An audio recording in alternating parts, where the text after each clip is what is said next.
Olá, que a graça e paz do Senhor Jesus Cristo esteja com você que está vendo esse vídeo e que o nosso propósito é de levar até você uma reflexão da Palavra de Deus. E eu quero fazer um desafio a você, que fique conosco por alguns minutos e vamos refletir um pouquinho sobre a Palavra de Deus, sobre o livro de Mateus, sobre o Sermão do Monte e sobre as bem-aventuranças. Alguns de vocês podem já ter iniciado esse estudo em outro momento, mas nós vamos reconsiderando, vamos recapturar algumas coisas e recomeçar esse estudo para você que já viu e para você que não viu, um bom começo de reflexão sobre tudo isso.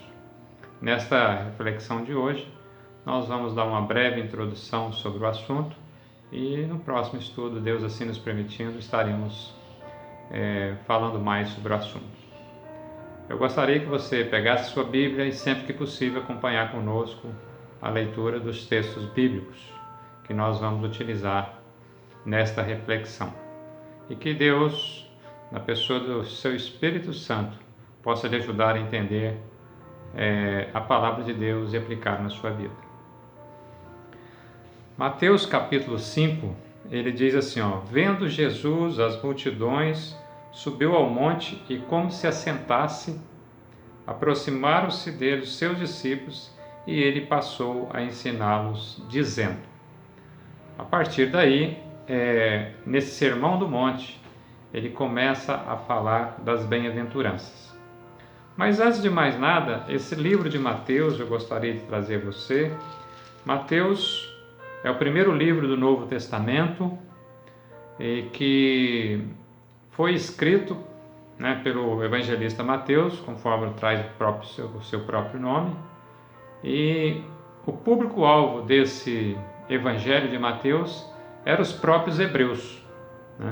Então, você, estando com a sua Bíblia aberta, você pode ver que ele começa com a genealogia de Jesus, mas começando essa genealogia com Abraão, que para os hebreus também, os judeus que nós conhecemos hoje, é uma pessoa muito importante na história de Israel, na história dos hebreus na época, porque é considerado até para nós nos dias de hoje o pai da fé. Então a genealogia começa no capítulo 1, versículo 1 até o versículo 17, porque vai começar então com essa questão da genealogia. Por quê? O argumento de Mateus, falando para os hebreus, é para argumentar com eles que Jesus era o rei que eles estavam esperando, que passando pelos descendentes de Abraão, chegaram no reinado de Davi, e as promessas de Deus, nas suas profecias, através dos profetas e dos escritos do Antigo Testamento, trazia a promessa de um rei, trazia a promessa de um redentor, de um salvador.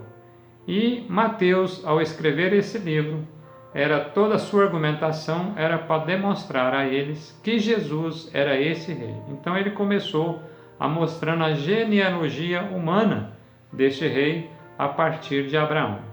Quando nós vamos lá para o livro de Lucas, capítulo 3, você pode observar depois que Lucas traz, no Evangelho de Lucas, ele traz a genealogia e ela vai até a criação, que é Adão. Então ela vai antes de chegar em Abraão, ela começa lá, ela vai até regredindo até chegar a Adão, criado por Deus. Então eu gostaria de refletir com vocês nesse aspecto. Outra coisa importante também que devemos considerar antes de entrarmos exatamente na reflexão sobre a bem-aventurança é com relação ao porquê Jesus, o porquê uma genealogia, um porquê um rei, Vamos considerar na questão da Bíblia que o livro de Mateus começa o Novo Testamento conforme nós entendemos na Bíblia. Então é uma observação só para a gente entender esse aspecto, o que é o Velho e o que é o Novo Testamento. O nome da segunda parte da Bíblia, eu vou ler aqui para você, é o Novo Testamento. O sentido básico de testamento no grego é acordo ou contrato, um pacto. Então, o Novo Testamento é um pacto, é um acordo que Deus faz conosco, uma aliança. Significa uma disposição feita por uma das partes em que outra parte poderia aceitar ou rejeitar, mas nunca alterar. Essa disposição, quando recebida, obrigava o cumprimento das cláusulas pelas duas partes. Isto implica mais do que uma promessa, pois uma promessa obriga somente uma pessoa, a pessoa que fez a promessa, enquanto a aliança obriga igualmente as duas partes envolvidas. Então, o Novo Testamento, nesse caso aqui, está trazendo essa parte aí que é oferecido por Deus uma aliança.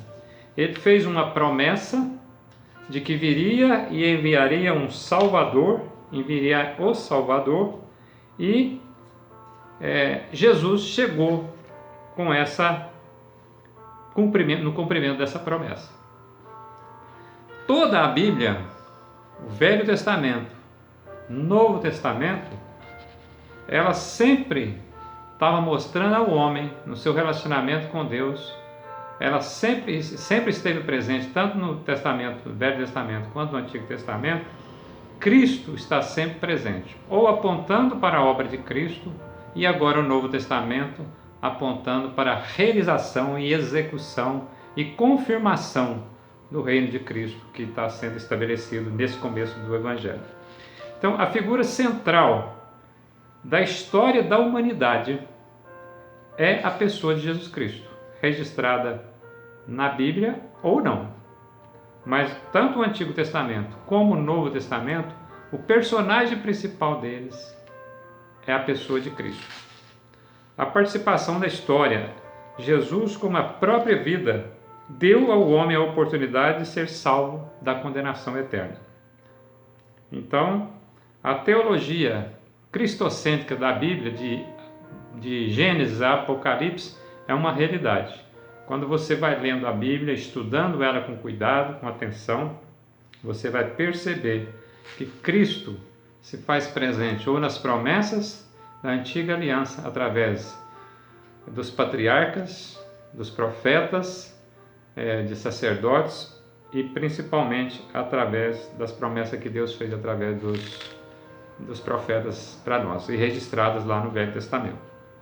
Então, é importante essa observação. Lendo com atenção a palavra de Deus, nós vamos ver essa questão. Uma outra observação que nós podemos entender, e confirmando isso que nós estamos falando, quando, antes de João Batista, antes de Jesus chegar a esse mundo e de começar o seu ministério, Deus enviou o seu precursor, que foi João Batista. João Batista, cerca de 6 meses antes de Jesus, trouxe uma exortação e trouxe uma pregação, que, aliás, é a pregação de toda a Bíblia. Se eu te perguntar agora, qual é a pregação de toda a Bíblia, você sabe? Pense um pouco aí. Se você pegar o próprio livro de Mateus, aí no capítulo 3, verso 2, tem a mensagem que a Bíblia traz para nós, o homem. Arrependei-vos, porque está próximo o reino de Deus. Toda a Bíblia, de Gênesis a Apocalipse, traz essa mensagem: arrependei-vos. E João Batista, confessando, preparando o caminho do Salvador, preparando o caminho de Jesus. Que caminho é esse? O caminho do coração do homem, levando o homem a refletir do seu pecado, da sua lástima, da sua perdição. E ele arrepende porque o reino de Deus está próximo. E lá no versículo 6 ele fala assim, que as pessoas eram batizadas confessando os seus pecados. Confessando os seus pecados. E aí ele dirigia as multidões, dirigia essas pessoas, para que elas, no versículo 8, produzissem frutos dignos de arrependimento. Aí nós podemos falar assim, mas João Batista não estava pregando para um povo que era de Deus? Sim, ele estava pregando para um povo que era de Deus, que era com o nome de povo de Deus, porém o coração desse povo estava longe do povo de Deus. Com o estudo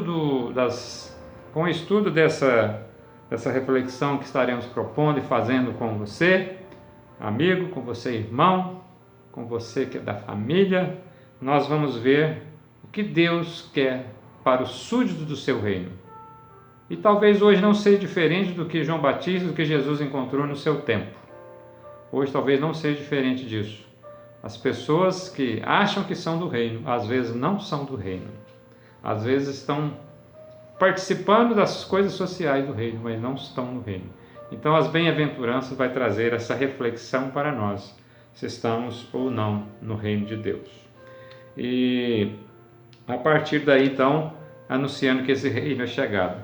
Eu gostaria de fazer algumas observações ainda, porque muitas pessoas, ou até religiões, e até seitas, e até as pessoas que não professam nenhuma religião, entendem e gostam do Sermão do Monte e acham ele muito bonito, acham ele muito lindo, e só que ele não é uma mensagem só para achar bonita, só para achar linda, né? Mas uma mensagem para ser aplicada. Nós vamos ver como fazemos isso no nosso dia a dia depois.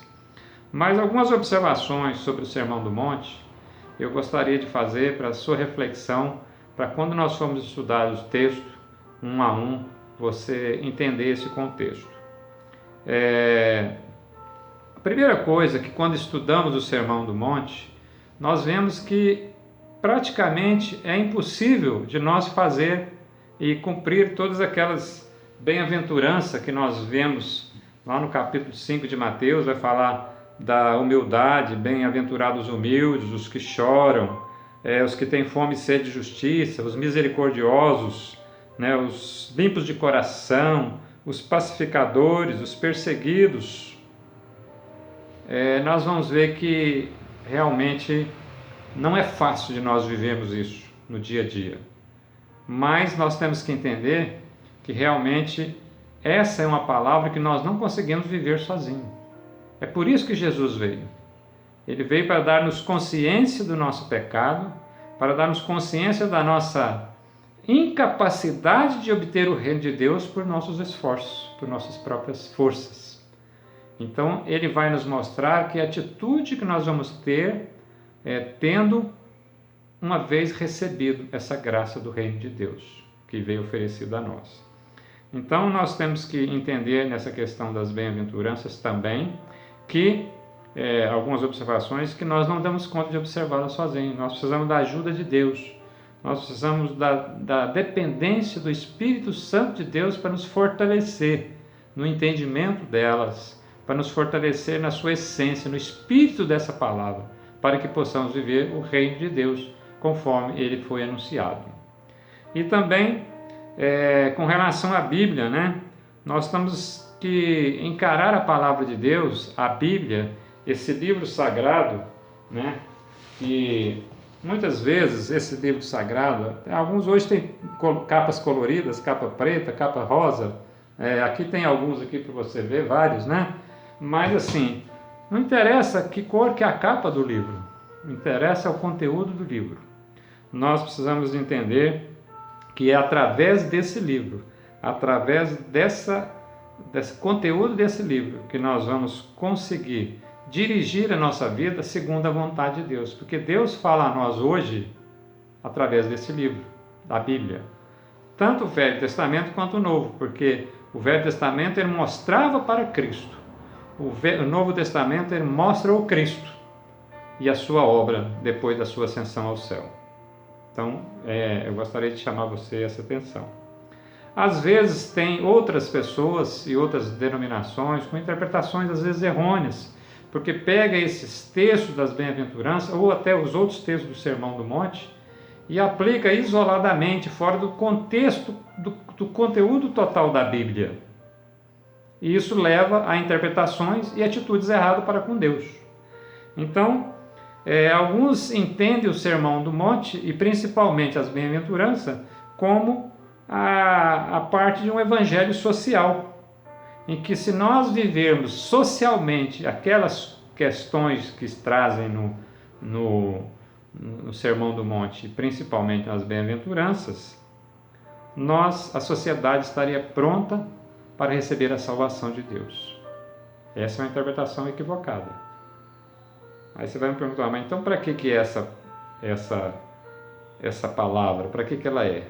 Nós vamos entender posteriormente, né? Então, outros podem entender que ela algumas denominações até entendem que ela é uma repetição dos 10 mandamentos. Jesus dando uma nova interpretação para os 10 mandamentos, mas isso também não é verdade. Isso não é uma nova lei que Deus dá, que Jesus está trazendo. Então, os 10 mandamentos não é uma lei que Jesus traz, uma nova lei. Agora não é a lei de Moisés, agora é a lei de Jesus, para transformar alguém em cristão. Não. As bem-aventuranças não é para transformar alguém em cristão. E nós vamos ver no decorrer desses estudos que as bem-aventuranças é para o cristão, é para o crente, aquele que crê na palavra do Senhor Jesus, aquele que crê em Jesus como seu Senhor, aquele que crê em Jesus como seu Salvador. Aqueles que não creem, é impossível buscar essa vida que se propõe nas bem-aventuranças. Então, é uma reflexão que nós devemos fazer até antes mesmo de iniciar essa série de estudos. E outros vê que o Sermão do Monte, às vezes juntamente com a Palavra de Deus, ela não tem o conteúdo evangelístico, ou diz que ela é o resumo do próprio Evangelho, mas ela não contém um apelo evangelístico. Mas se dermos essa interpretação também, porque aqui ela não fala de arrependimento, ela não fala disso, mas dentro do contexto bíblico, nós vamos ver que a Bíblia sempre vai trazer aquela palavra que nós falamos agora mesmo aqui.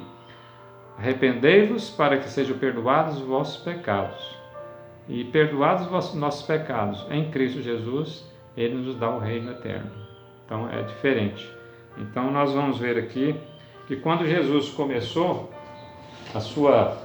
o seu sermão, né, quando ele começou, ele disse que ele chamou os seus discípulos e passou a ensiná-los. Ele estava considerando que aqueles que estavam ali para ouvi-lo já estavam buscando essa sede, essa fome, eles já estavam buscando, esperando o reino de Deus.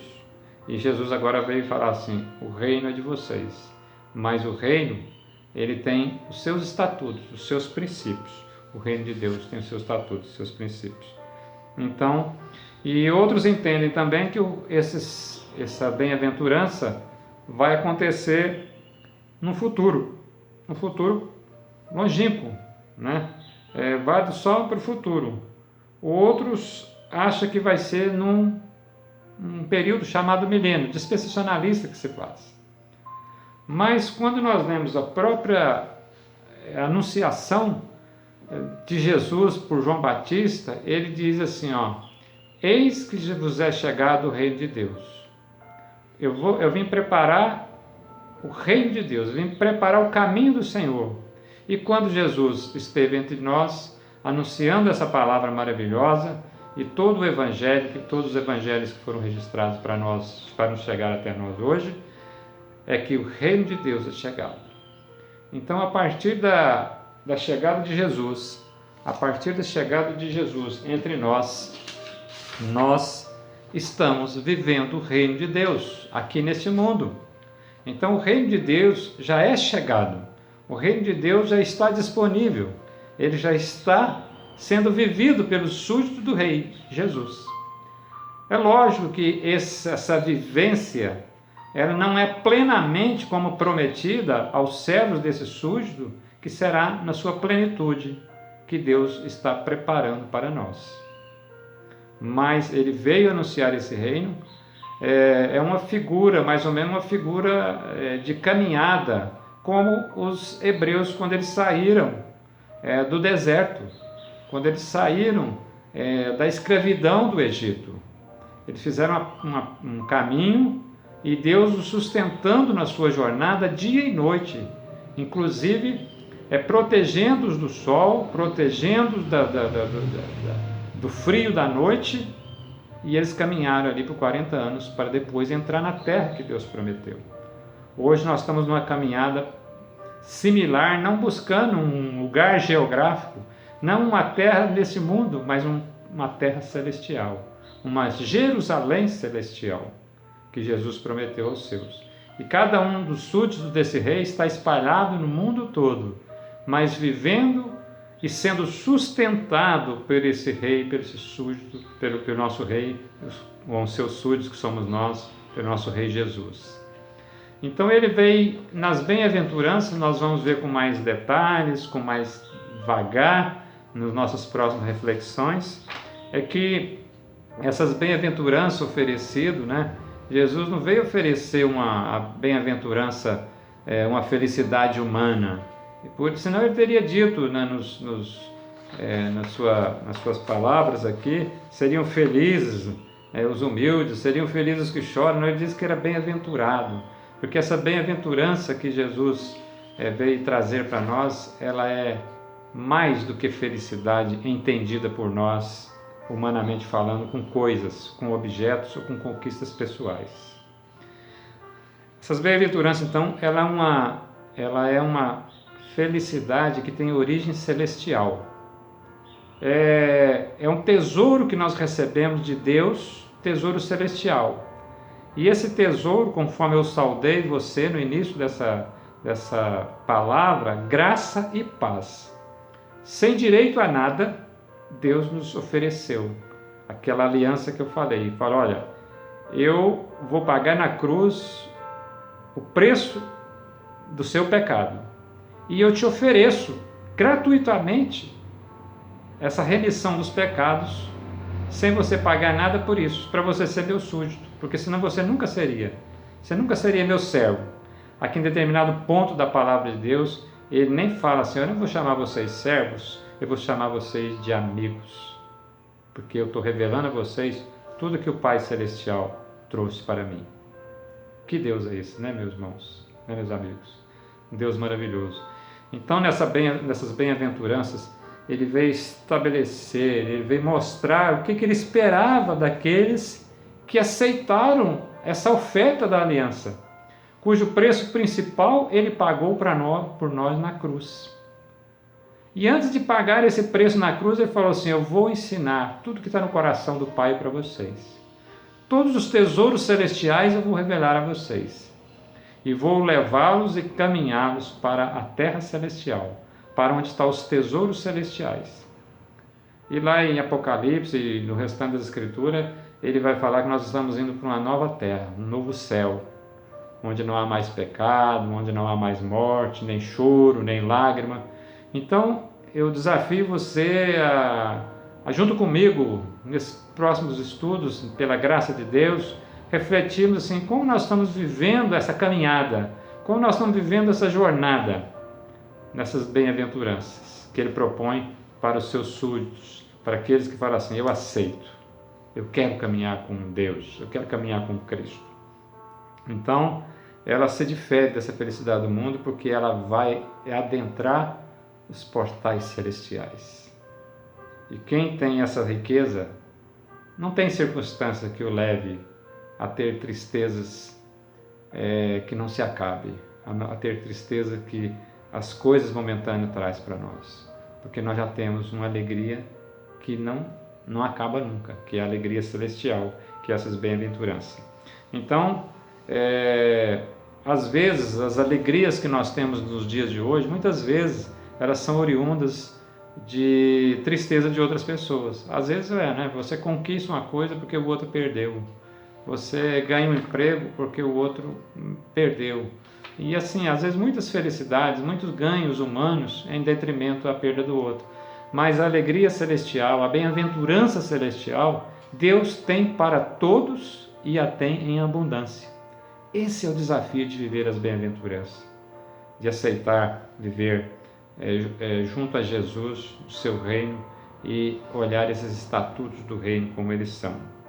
Então, e uma outra coisa importante é que as bem-aventuranças, nós vamos ver com mais detalhes, eu falei para você, é que ela não é uma coisa que eu conquisto, que eu preciso para entrar no reino.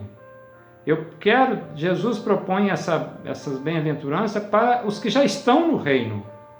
É para aqueles que falam assim: arrependei-vos, para que sejam apagados os vossos pecados, oferecida a remissão e receba a salvação. O recebimento da salvação por Jesus Cristo, pelo perdão dos pecados, é o princípio máximo e a magnitude dessa bem-aventurança. Então, ela vai trazer as características dessa pessoa que está consciente de que nada tinha direito diante de Deus, mas que Deus ofertou de graça. E aí nós vamos procurar entender: será que realmente estamos vivendo essa alegria dessa caminhada? Será que nós não estamos reclamando no deserto da vida? Será que nós não estamos reclamando das dificuldades, esquecendo de olhar para onde nós estamos caminhando? Às vezes pode estar acontecendo isso, né?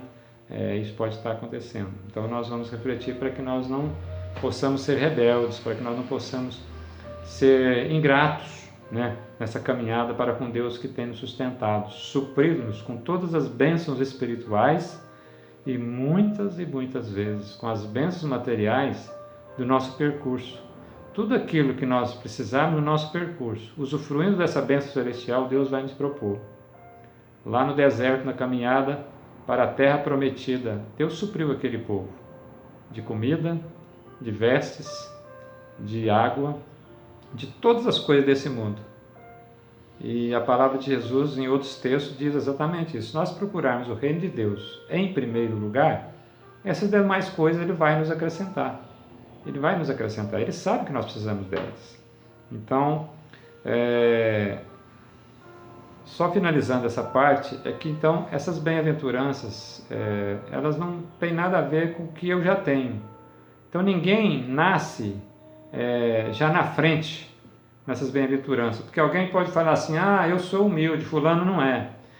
Eu sou misericordioso, fulano não é. Então ele nasceu porque ele nasceu com essa vantagem, com essa tendência natural. Não, nós vamos ver que essas bem-aventuranças não são natas do homem natural. Elas são frutos do Espírito de Deus, que nos transforma a cada dia para vivermos segundo as regras, segundo a lei desse reino celestial, mesmo aqui ainda nesse mundo. Eu gostaria que você aceitasse essa proposta, desse estudo, dessa reflexão que vamos continuar fazendo nos próximos estudos, e que não esqueça de uma coisa: a palavra de Deus,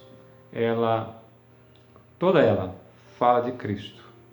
O Cristo que foi prometido, o Cristo que chegou entre nós, o Cristo que pela a sua morte na cruz nos resgatou, nos ofereceu a vida eterna, perdoou os nossos pecados e hoje nos dá a nós, oferece a nós as bem-aventuranças, aquela felicidade em diversas etapas da nossa vida. Vamos aprender sobre isso. Quando podemos usufruir de todas essas bem-aventuranças celestiais, mesmo aqui neste mundo, mesmo que não plenamente conforme vamos receber no céu, mas mesmo que aqui nesse mundo nós temos a condição, auxiliados pelo próprio Deus, pelo Espírito Santo de Deus. Então eu gostaria que você caminhasse comigo por alguns estudos, se Deus assim nos permitir.